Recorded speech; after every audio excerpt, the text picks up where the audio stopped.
Está con nosotros Andrés Guzmán, analista internacional, experto en estos temas. ¿Cómo estás, Andrés? Bienvenido a Todo a Pulmón. Gracias, Priscila. Un gusto estar aquí nuevamente. Para nosotros el placer de tenerte acá para comentar justamente esta etapa, estas reuniones de preparación rumbo a alegatos orales vitales para este juicio. Sí, es una parte fundamental del juicio. Los abogados de las partes van a defender los argumentos oralmente frente a los jueces y ahí se va a definir claramente qué es lo que va a pasar, ¿no? Si es que la Corte realmente le va a dar la razón a Bolivia y va a decir que existe esta obligación de negociar, o bueno, va a dar otro resultado quizás favorable a Chile o quizás algo intermedio. Bueno, por lo menos las autoridades bolivianas respecto a todo lo que se ha hecho internamente, porque no conocemos todo el detalle, hay una voz muy positiva de que todo marcha bien y de que quien está nervioso es Chile. Así es, hay un optimismo muy grande, muy claro. Yo también, la verdad, estoy muy optimista, creo que vamos a lograr un resultado favorable, pero tal vez habría que bajar un poco el tono y no cantar victoria todavía, ¿no? Todavía falta el juicio y hay que ser muy serios, hay que enfocarse en lo que todavía resta, porque sin duda que Chile también tiene un equipo muy profesional, de muy alto nivel, entonces hay que manejar también las cosas seriamente, pero sin obviamente perder el positivismo realmente, ¿no? Hacia lo que va a venir y sobre todo enfocarse en lo que va a ser posiblemente la negociación, porque ahí va a comenzar también la parte más difícil, ¿no? Todos se están, parece, enfocando en lo que es el juicio y está bien, pero luego viene la negociación y eso va a ser sumamente complicado, ¿no? Y hay que prepararse. ¿Tú crees que el gobierno boliviano ya está pensando en esta post-Haya? No sé hasta qué punto, ¿no? Pero bueno, he visto algunas señales en el día de la cuenta que dio el presidente por el año de gestión. El presidente habló de la diplomacia del agua, ¿no? Y eso me llamó la atención porque al parecer las cosas se estarían dando por ese rumbo en cuanto a la negociación, ¿no?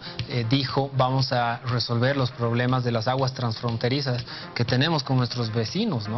Y con Chile claramente tenemos varios recursos hídricos que están siendo utilizados en Chile sin el consentimiento de Bolivia, ¿no? Las aguas del Silala, el río Lauca, el río Caquena, que están siendo utilizados sin ningún permiso de parte de Bolivia. Entonces quizás por ahí se está pensando en una solución, ¿no? En la cual obviamente Bolivia reconocería el uso que hace Chile y Chile daría tal vez una salida soberana al mar. O sea, sería una negociación estas aguas más o menos.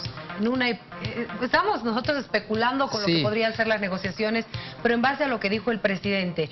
O sea, los dejamos utilizar nuestras aguas, pero ustedes nos podrían dar una salida soberana al Océano Pacífico. El presidente habló de la diplomacia del agua, eso fue lo que él mencionó, el momento en que habló de las relaciones internacionales y es una especulación efectivamente, pero que no solo se basa en lo que ha dicho el presidente, sino también en las negociaciones que han habido a lo largo de la historia. Ya antes hemos hablado de compensación con recursos hídricos, entonces podría darse, ¿no? Y es cierto también que el norte chileno necesita urgentemente el recurso hídrico, ¿no? Porque es uno de los sectores más secos del mundo, el desierto de Atacama, y necesitan el agua para subsistir, ¿no? Entonces, tal vez la negociación podría incluir ese elemento, no quizás como toda la compensación, pero por lo menos una parte. Ahora, es muy importante lo que nos estás comentando, Andrés, ya mirando a esta etapa que podría ser post-Haya, porque cuando se va a un diálogo, a una negociación, se va a eso, ¿no? Ambas partes tienen que proponer algo. No es que yo quiero esto y listo y no te doy nada. Exactamente. ¿No? Entonces, de eso se trata una negociación. Y dado que Bolivia es el que está planteando una negociación, obviamente nosotros tenemos que proponer algo que ya le tenemos interese. Que llevar algo a la mesa y decir, bueno, esta es nuestra propuesta. Sí. Claro que sí, de eso se trata, ¿no?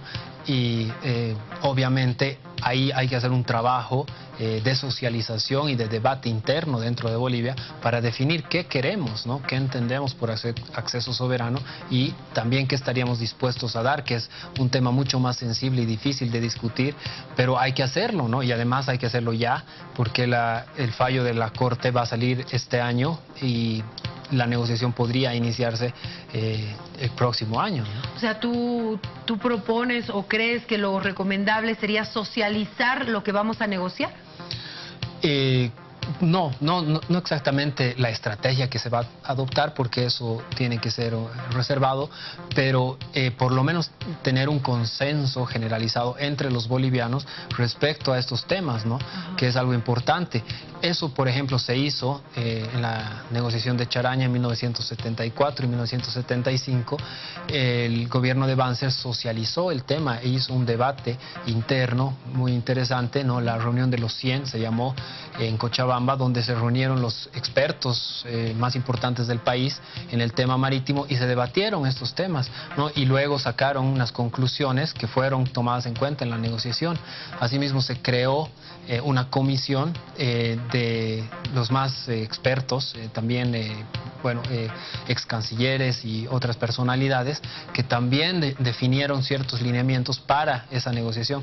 Entonces, esto es algo que ya se hizo y que claramente habría que hacerlo ahora, ¿no? Como parte de la estrategia para enfrentar lo que viene.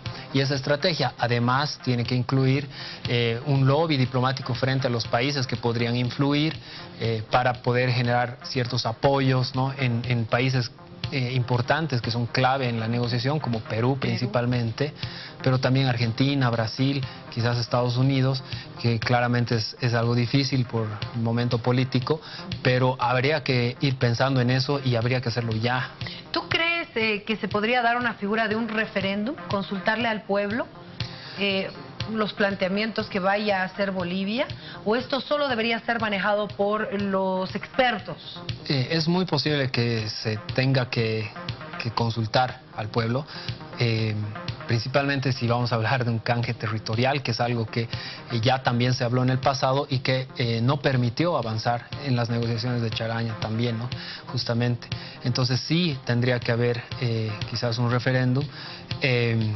Pero bueno, ahí obviamente va a depender de la capacidad que tenga el gobierno de socializar y de hacer conocer estos temas, ¿no? Ahora, vamos a ver también en qué plazos se da la negociación. Puede ser que sea una negociación muy larga y que al final no sea este mismo gobierno el que la vaya a concluir, porque, bueno, este gobierno ha hecho ya bastante, ¿no? En el tema marítimo ha hecho la demanda, ha conseguido, si es que se logra un resultado favorable, abrir una negociación bajo la égida de un fallo de la Corte Internacional de Justicia, que sería un paso trascendental e histórico que realmente le daría un impulso muy importante, no solo al proceso de negociación, sino al mismo gobierno, ¿no? ¿La Haya podrá definir tiempos?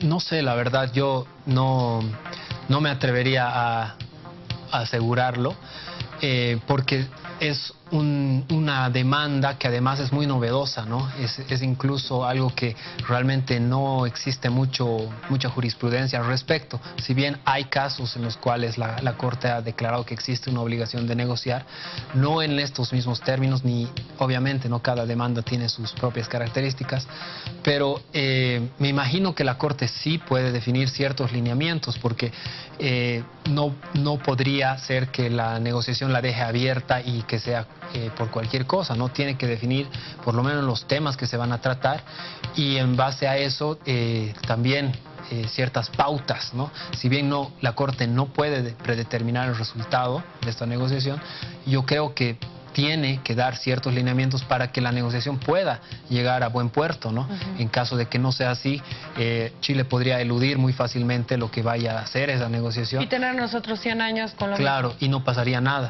¿no? Entonces no sería tampoco adecuado eso, porque una de las funciones principales de la Corte es resolver los conflictos y no en ningún caso provocarlos, ¿no? Porque con un fallo que deje muy descontentos a las partes o a una de las partes, obviamente se podría generar un conflicto, y eso es lo que justamente la Corte está tratando de evitar. Ahora, un fallo salomónico difícil en este caso, no sé, yo no soy experta, pero ¿qué le podría decir? En un sentido salomónico. Yo creo que, pero no tan rápido, digamos, ¿no? En realidad yo creo que un fallo salomónico en este caso podría ser que la Corte declare y falle que existe la obligación de negociar un acceso al mar y no diga con soberanía, ¿no? Entonces, si evita la palabra soberanía, obviamente nos está dando la razón en cuanto a que existe la obligación de negociar, pero le está dando a Chile el tema de que no ingresa la soberanía directamente, ¿no? Entonces pero ahí nos complica, ¿no? Claro porque que nuestra sí. Constitución dice otra cosa. Sería muy difícil encarar una negociación si es que la Corte falla en ese sentido, pero bueno, por lo menos sería algo, ¿no? Ahora, obviamente el escenario más favorable es que la Corte diga que es con soberanía, ¿no? Que es un acceso soberano. Entonces ahí sí. ¿Cómo esa palabra puede cambiar todo nuestro futuro? Es cierto, es la palabra clave, y de hecho ya fue parte de las preguntas que hubo en la fase preliminar, ¿no? El juez Owada preguntó a las partes qué entienden por acceso soberano, ¿no? Y en ese momento Bolivia dijo que esa es una pregunta que hace al fondo del caso, que no correspondía determinarlo en la fase preliminar, que era solo sobre la competencia. ¿Y ahora se va a hablar sobre eso? Claro que sí. Ya es el fondo. Claro, este es el fondo. Bolivia, de hecho, ya tuvo que haber definido eso en la presentación de la escrita. Dúplica, sí, y la réplica, perdón, y ahora claramente también va a ser parte de los alegatos orales, ¿no? Un concepto clave, este acceso soberano. Dentro de las fechas, ¿cómo se va a manejar esto?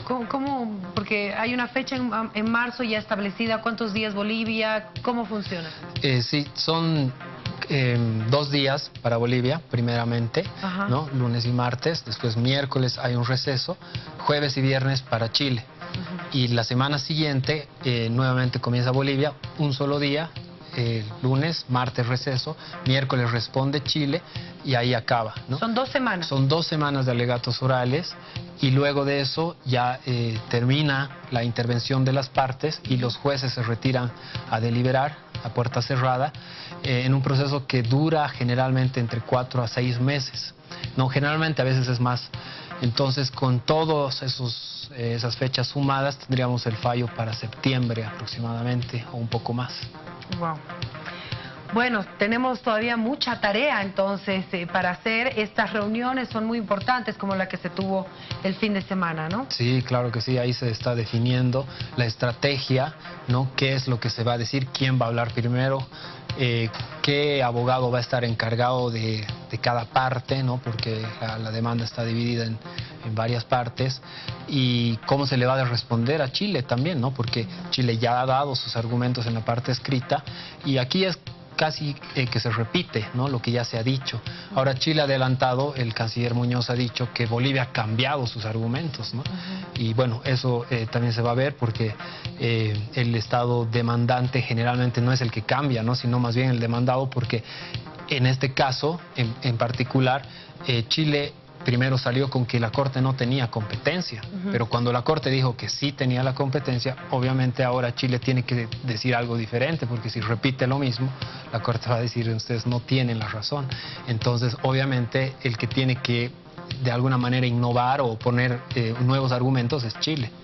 Ahora, esta decisión de mantener al canciller Heraldo Muñoz como asesor en el equipo de Chile es una estrategia política interesante. Yo, la verdad, en mi humilde entender, lo veo como que ahí está, tienen el equipo que ustedes presentaron, todo completo, hasta el canciller está ahí, claro, ¿no? Y para que no digan que si yo muevo alguna ficha, la cosa se perdió por ahí. Claro. No sé, una mirada política. No, y no solo eso, sino además compartir la responsabilidad del fracaso en caso de que las cosas vayan mal, ¿no?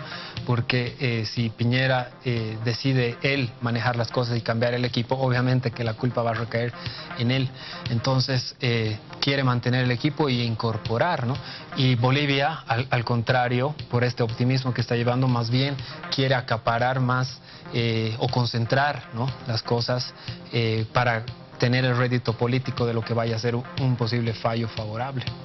Para estos alegatos, ¿tú recomiendas que vaya Carlos Mesa, que esté en La Haya? Él sigue siendo el vocero de la demanda marítima. Sí, él es el vocero. No corresponde ni se necesita que él esté presente, porque el vocero no es el agente, ¿no? El agente es el que representa al Estado. Eduardo Rodríguez Belcé. Exactamente, él es el que tiene que hablar ante la Corte, él es el encargado, y el vocero está para, bueno, los medios de comunicación para otros temas. Ahora, claro, podría estar presente, como ya ha estado en la fase preliminar, sería importante porque los medios siempre están preguntando y Carlos Mesa se desenvuelve muy bien, ¿no? Ahora, el mismo presidente Morales también ha dicho que va a estar y bueno, eso no sé hasta qué punto sea recomendable porque también los jueces pueden tomarlo como un acto de presión, ¿no? Dado que es el presidente. Pero bueno, no creo que las cosas lleguen a ese punto tampoco y bueno, ya veremos también cómo lo toman. Hay algo que habíamos analizado hace algún tiempo cuando se hacía justamente todos estos pasos dentro de la Haya. ¿Cuál es el papel que juegan los medios de comunicación? Porque cuando se fue hasta la Haya había una gran cantidad de medios chilenos. Sí. O sea, el mensaje que llegaba al mundo por los medios chilenos era muy distinto al mensaje que se tenía por 3 o 4 periodistas que lograron estar en la Haya. Sí, sí, sí. ¿La presencia de los medios bolivianos es importante? Claramente, por lo que acabas de decir, efectivamente es importante que haya una cobertura. Porque presencia sobre todo. Una presencia, porque sí, yo he estado en la Haya en el momento de la lectura del fallo y era claramente abrumadora la presencia de los periodistas chilenos, estaban por todos lados. Y los bolivianos eran unos cuantos y ni siquiera con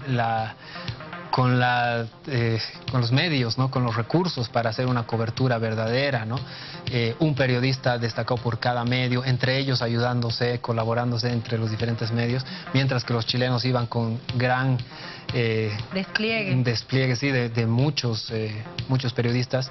Entonces, eso influye en cuanto a qué llega en la noticia, ¿no? Eso es el tema, porque los jueces no ven tanto eso, o se supone que ellos simplemente se abocan a los argumentos jurídicos, no tienen que tener en cuenta nada más, ellos fallan en derecho y no tiene que influir la parte política ni qué es lo que digan los medios de comunicación. Pero sí nos afecta y tiene un impacto con otros países. Si lo que queremos es tener apoyo, nuestra versión es la que se tiene que escuchar. Y en eso el papel del vocero es muy importante porque tenemos que recordar en la primera parte, Carlos Mesa hizo un gran papel y realmente los chilenos reconocieron, ¿no?, que Bolivia había jugado muy bien sus cartas en esa primera etapa en la cual el mundo vio que un país, Bolivia, estaba haciendo las cosas seriamente y que había llevado a la Corte un tema histórico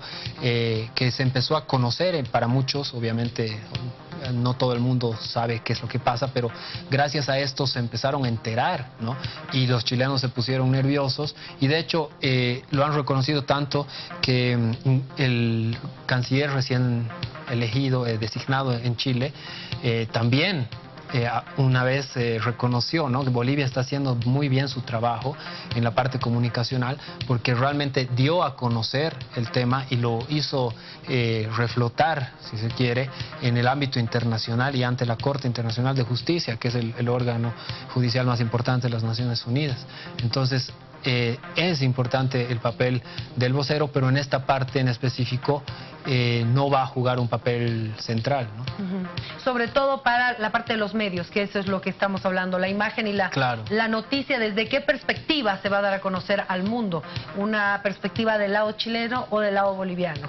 Y yo creo que ahí hay una tarea todavía titánica que tienen que hacer los medios en esfuerzo de despliegue, lo propio el gobierno central. Así es, exactamente. Gracias, querido Andrés, por haber estado con nosotros. A ti las gracias, Priscila, un gusto como siempre.